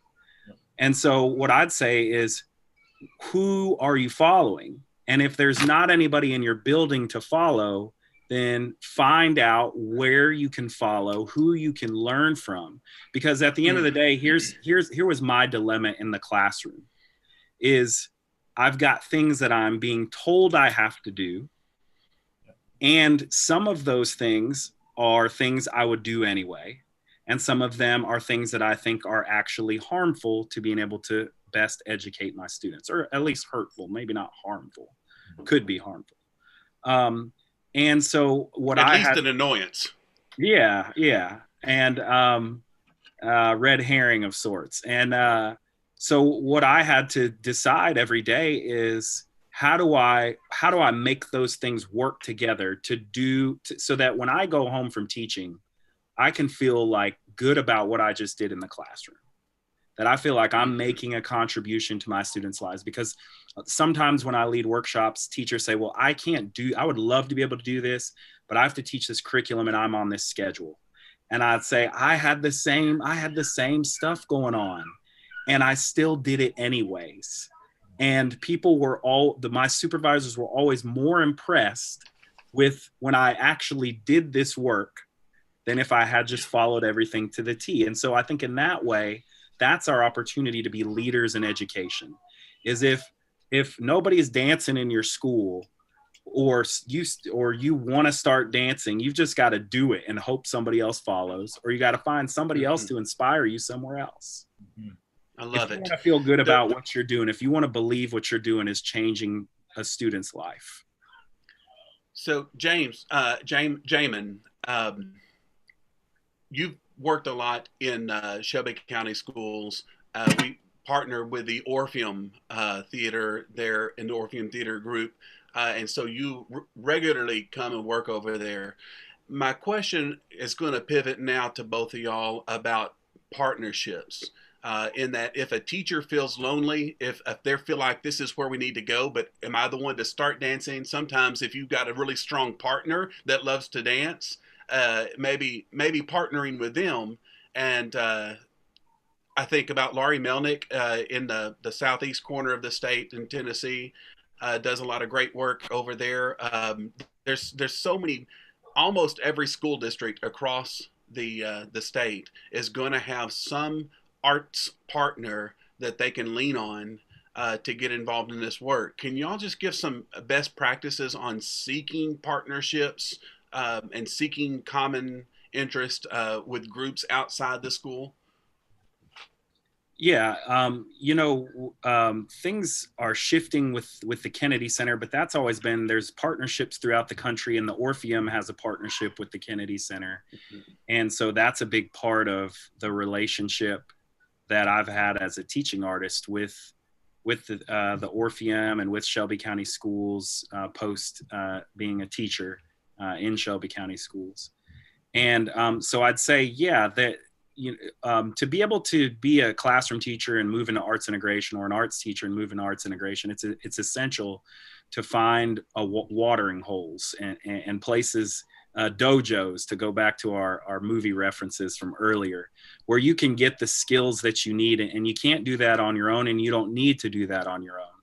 And one of the advantages, I think maybe Alexis or Julie or somebody was talking about this earlier, with having to do more virtual stuff, is we've become a little bit more interconnected outside of our little kind of spheres. And so, for me, I could say, one of the starting places could be the Kennedy Center, or even our website, Focus 5 Inc. It's called Arts Integrated Consulting is the name of the website.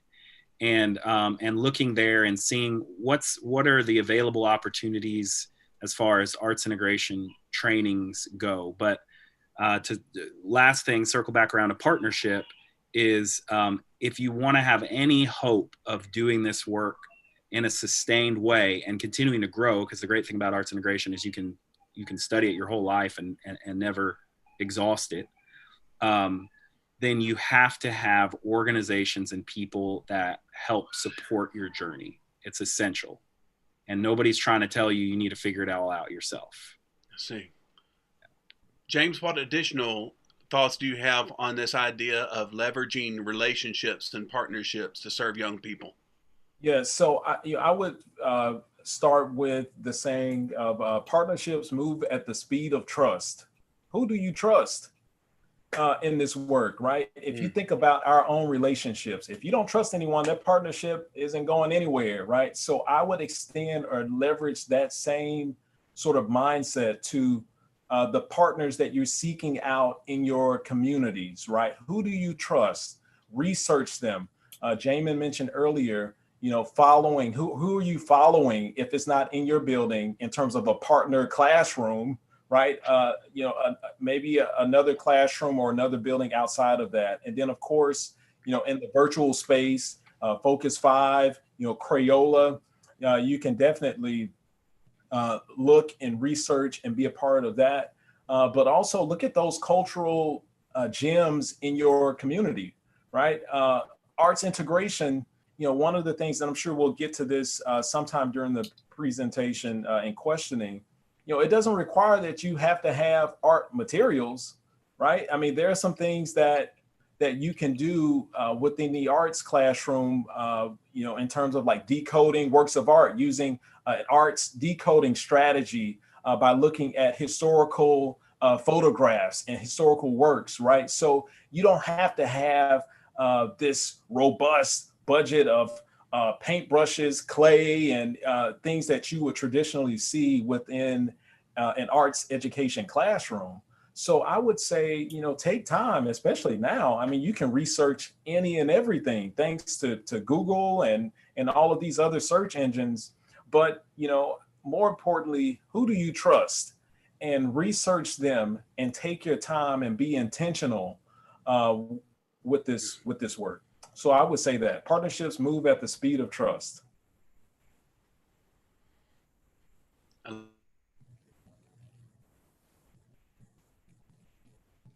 And I respect you men and the work y'all do for young people. Dr. Faust, are you seeing any questions from the audience? I don't want... Yes. I have a question from the audience. This question is from Brian Wilcox. Sometimes I feel I need to be better at selling the idea of evoking good responses from students. How can I better inspire what I want out of students? And two, we may have a little time to talk about this as well. Of course, we're all online today, speaking to each other and learning from each other. That's going to be a component of what happens in schools all across the country and all across the world going forward. So two, let's also fold into that question, how can we do that in an online environment, and not only inspiring the students, but the teachers as well in that environment. So why don't we start with James and then we'll go to Jamin. James, what are your thoughts on that? Sure. So getting to, was it Brian's question around getting students, it sounds like there's an engagement, right? Getting them more involved. I would say, one of the things that I would do going back to my years in the classroom was find out what students are interested in, right? I feel like if you tap into their interests, they will talk about it for days and days and days. So, doing something as simple as maybe a suggestion box, like, hey, I'm trying to come up with some ideas and I want to hear from you. There's nothing like student voice, right?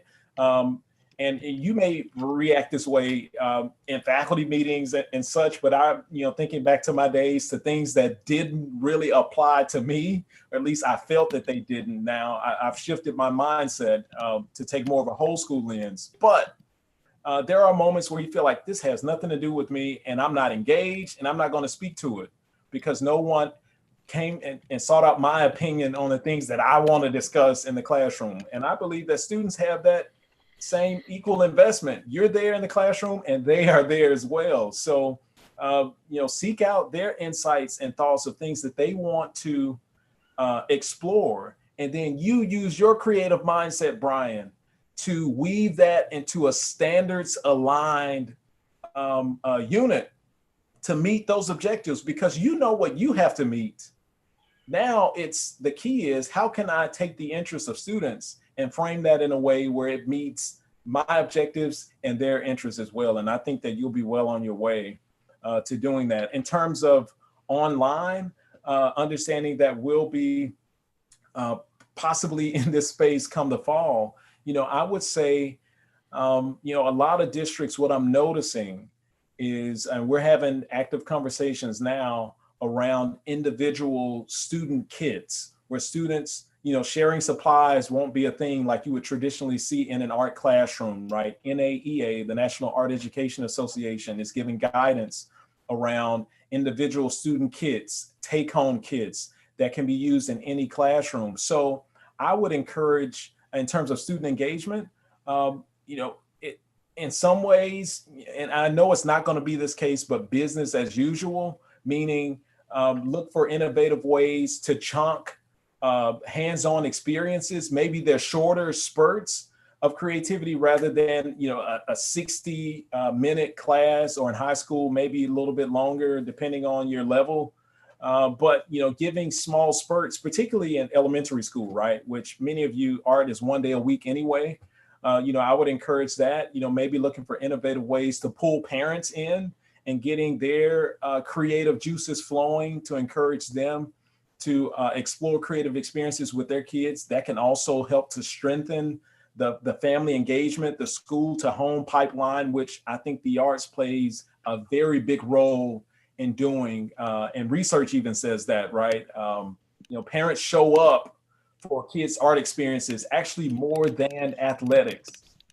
We see a lot of that. So the arts can do a lot of things in terms of helping to strengthen that distance learning pipeline. I hope that answered your question, Brad.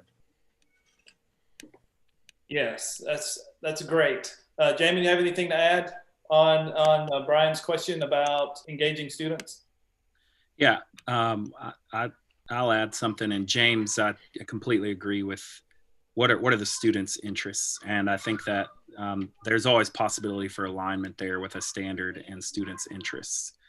I think the thing I'll add is, in terms of arts integration and engagement, is if to a student, if when they hear that we're going to do some kind of arts integrated lesson, it means they're going to have to draw something, then a lot of students don't like to draw. And so if you just try to say like, this is going to be fun, like do this fun thing. Well, what's fun to one person isn't fun to another person. So I think there's a lot I could say about this with student engagement. I mean, it's a huge part of this approach to teaching that I embrace, called the constructivist approach, that is aligned with the Kennedy Center. But just that idea right there, the concept of the constructivist approach is a great starting place. But in terms of art learning or arts integrated learning, sometimes there's a misconception that we already know how to do it. So if students aren't being trained to do specific art skills and then utilize those skills to achieve a certain goal, then that can take away students' motivation. And if every time you talk about arts learning, it just means they're going to draw or paint something, then that can take away from students' motivation as well. So thinking about arts integrated learning as creative movement, dance, music, those types of things, there's different options there. And then being able to teach a student a skill in that art form that you've learned from an artist or a teaching artist, so that they can have success in demonstrating understanding through that art form. And Brad, actually, if I could, is it okay to kind of build on that? This idea, Jamin, you talked about, sometimes we limit even the definition of what arts, or the experience of what arts integration is, for students especially. I think it's drawing or painting, right? And if they feel uncomfortable with that, which we've noticed through this, that definition is mostly limited because of the instructor that's delivering it, right? They've limited that definition, so that's been impressed upon the students that they are actually instructing. So I think that, again, we have to look for creative ways. So, handwriting, the art of handwriting, there's an art form there in and of itself. Looking at graffiti artists, with students, hey, we all have to write, but you know what? We're not going to write the kind of typical Times New Roman way in the classroom. So we're going to take notes in graffiti style, right? And let's look at the tools that artists use. Like, why do they use lines very thick and bold? Or why are they using these colors to convey emotions, right? So looking at even the things that we do every day and changing it up by pulling tools that's used in the arts room to excite the learning. So it can be something as simple as, you know what? We're not going to do handwriting the same today. We're going to look at Keith Haring, a street graffiti artist that did some pretty innovative things, or we're going to do some sketch note taking, right, to kind of shake things up. So I think there are ways to engage them, but it's just going to require us to expand our knowledge and portfolio of knowledge to meet those needs of students. James, that's fantastic. And there's a couple of questions that y'all just brought out. That Katie Johnson had a question about differentiating a little bit more in depth about the arts integrated learning versus arts enhanced. So I'm glad that y'all just touched on that.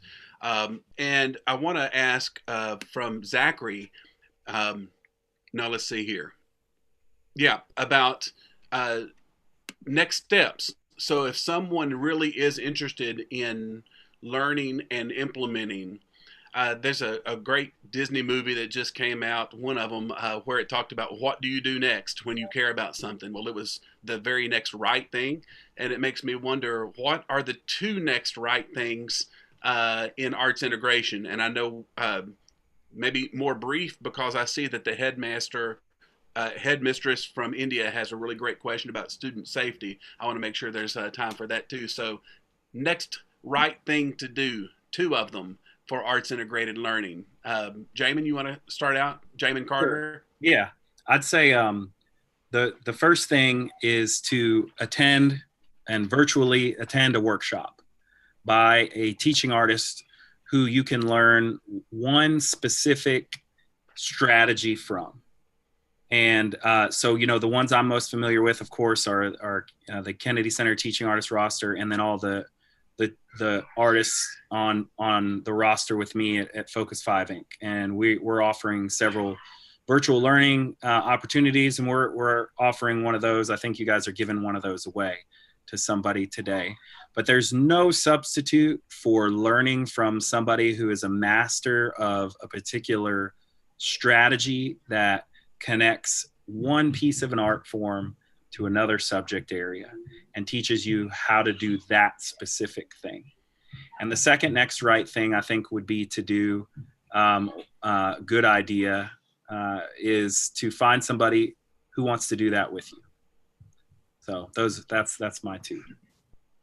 And James? Yes. Thank you, Jamin. I agree completely with Jamin, and forgive me, I have yet another quote. You know, I think in metaphors and quotes and various things, but there's a quote that says, if you wish to build a ship, do not send people to the forest to cut wood, divide orders, rather awaken in them the desire for the vast sea. Meaning, right? It's about the journey. Like what's awakened your desire for this work? So when you've awakened that desire in yourself and in others, then you're willing to do what it takes to ensure that these strategies happen. So I would say first, you know, again, begin writing down, what do you believe is possible through this work? Pull in materials, research to really understand the benefits, right? Because as you begin to state your case, you're going to run into those who are critics, right? And that's not as easily to be convinced in this work.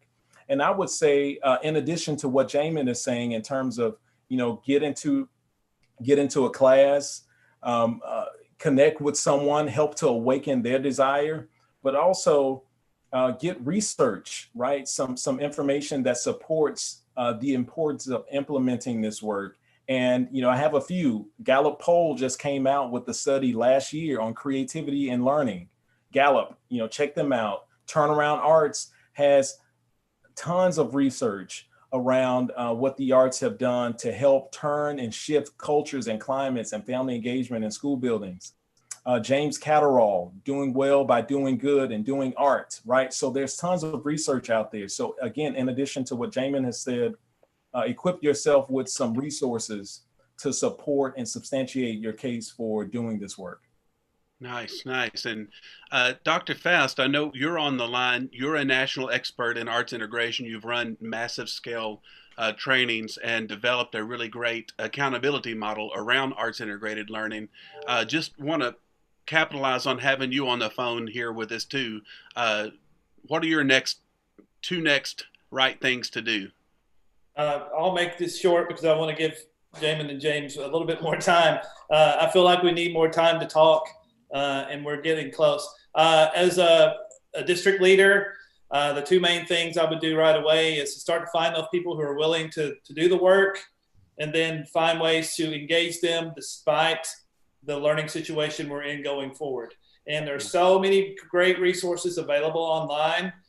Focus 5 is there, Create Ed is there, the Kennedy Center, which when I started doing arts integration work about 10 years ago on a substantial scale, I learned so much from the Kennedy Center.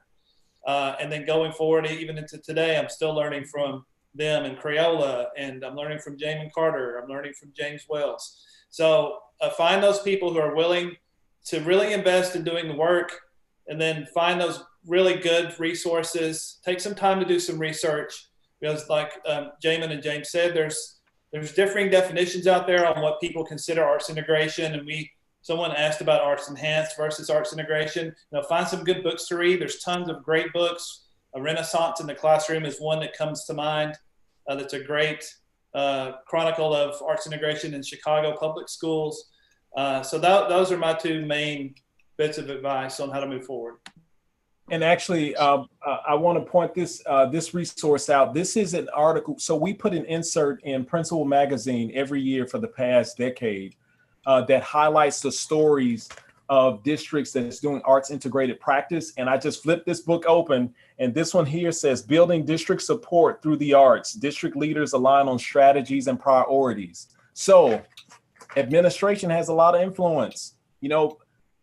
Put this at their doorstep, put this in their inbox. These are free magazines. You can download this on our website. If your principal is a member of the National Elementary Principal Association, they have received this insert, right? So just start having that conversation and see where it goes. But again, you can, this is another resource that you can get.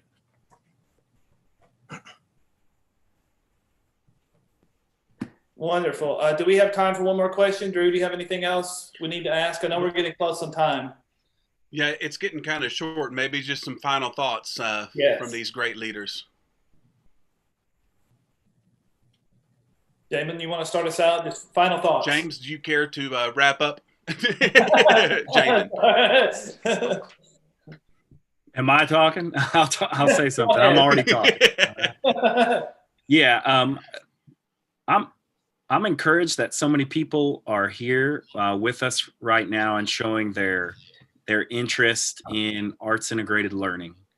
And I would just say, we are, as we started this conversation, we are in a unique moment in human history. Mm-hmm. And lots of things are being disrupted. And there are negative things about that, and people are losing their lives. And that's really terrible, and it's really serious. But there's also an incredible opportunity before us to reimagine what does it mean to educate a person, which historically has meant to create or to develop a person to be a citizen of their community and of their world. That is a contributor that makes the world a better place. And I think the opportunity before us is to reclaim that understanding of what it means to educate a child in K through 12 education.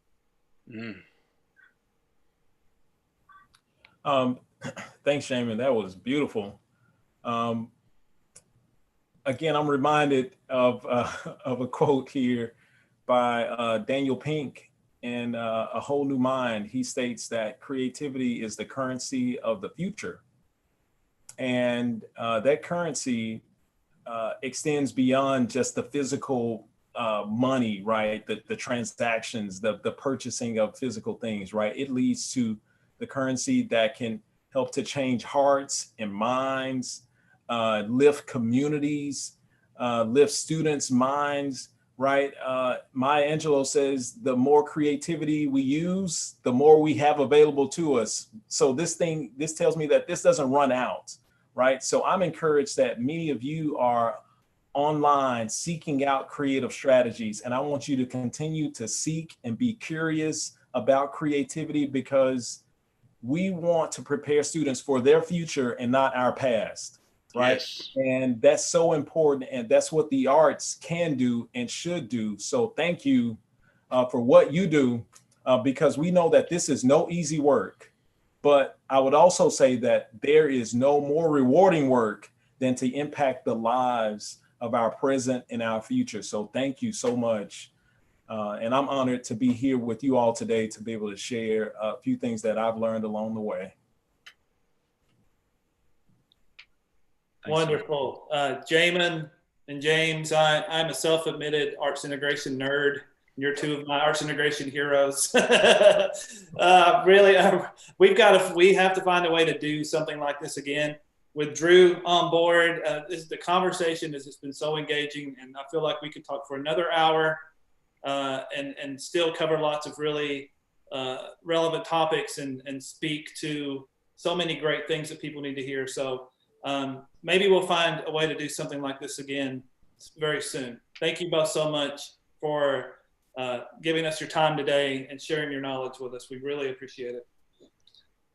Drew, thank you so much for being an excellent co-facilitator that you always are. And so we're going to wrap up things here, but we have some prizes to give away. Alexis, are you on with us?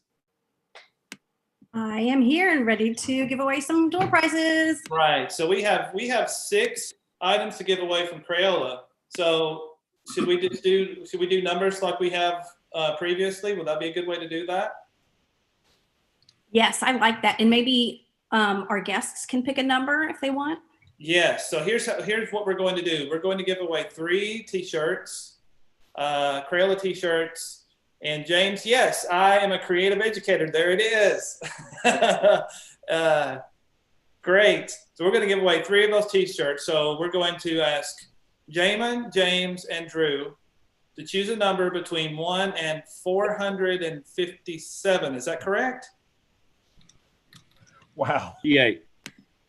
Is that? Yes, that's correct, Dr. Faust. Yes. So Jamin, choose a number between 1 and 457. 68. 68.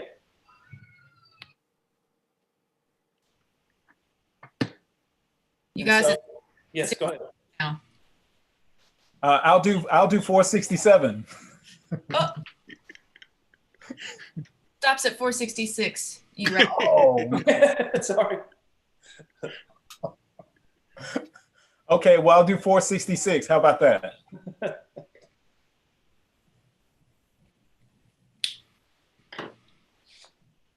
All right, Brad, you ready for mine? Yes, go ahead. Bob Barker says $1. Number 1. $1. All right, I know number 1 is Carrie Radcliffe. Oh. Very first person to sign up. Outstanding. Yes, and let's see. 68 is going to be Jana Massengale. She is an RTI teacher at Richard Hardy Memorial. And then 466 is Bonnie with no last. Bonnie at Brighton Elementary. There we go. All right, so we're not finished yet. We have 3 more prizes. On behalf of the Tennessee Music Education Association, we are giving away 3 family engagement kits from Crayola. So why don't we go backwards order now? So Drew, give us a number. I would say 231. 231. James.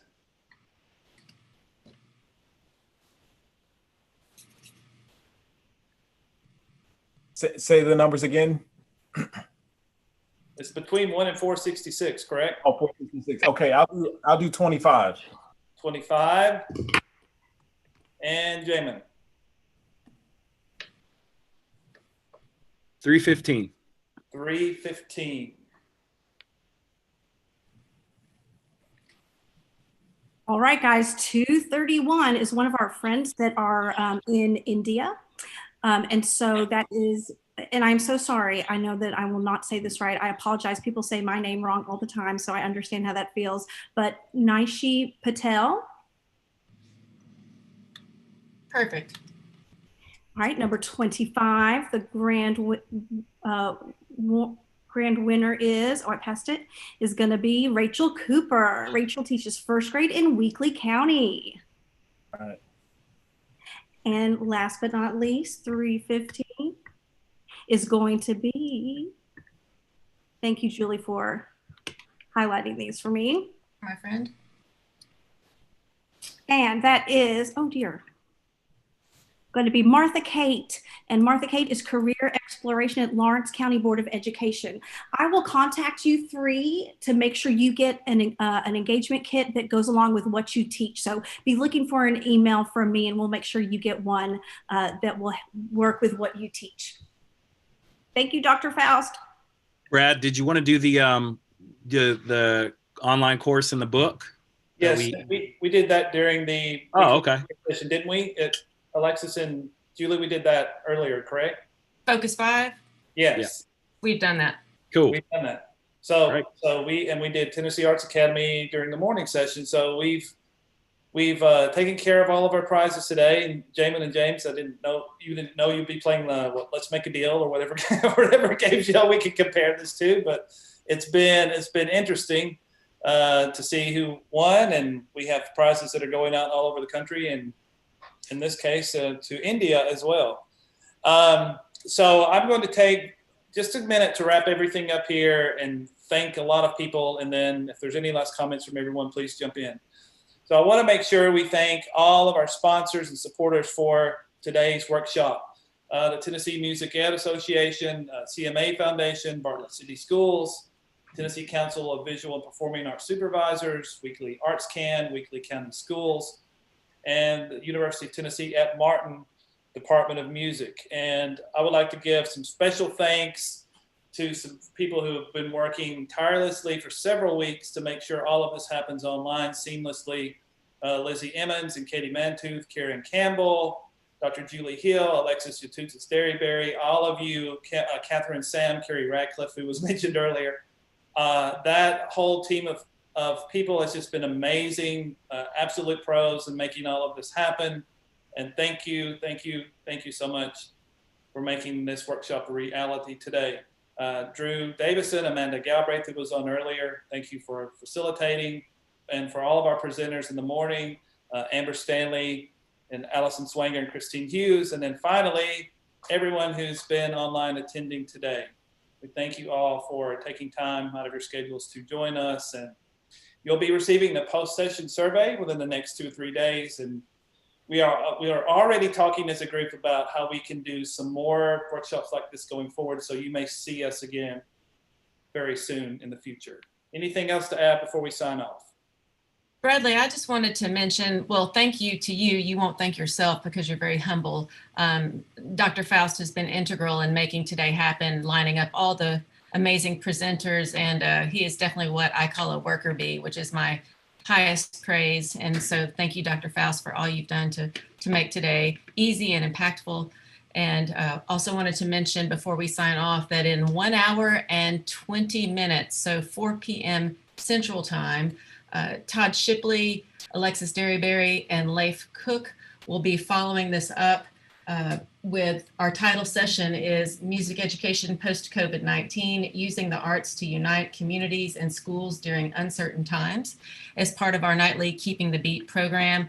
We just thought with the workshop going on today, give everybody a break and do a non-traditional time from our regular 7 p.m. nightly program. So if you haven't had enough already, and especially the folks in Tennessee, but if you want to hop back on and check that out for an hour here in an hour and a half, hour and 20 minutes, we will be back with you ready to go. And I just wanted to give that a final plug. And Dr. Faust will be on Thursday evening at 7 p.m. Central Time. Wonderful.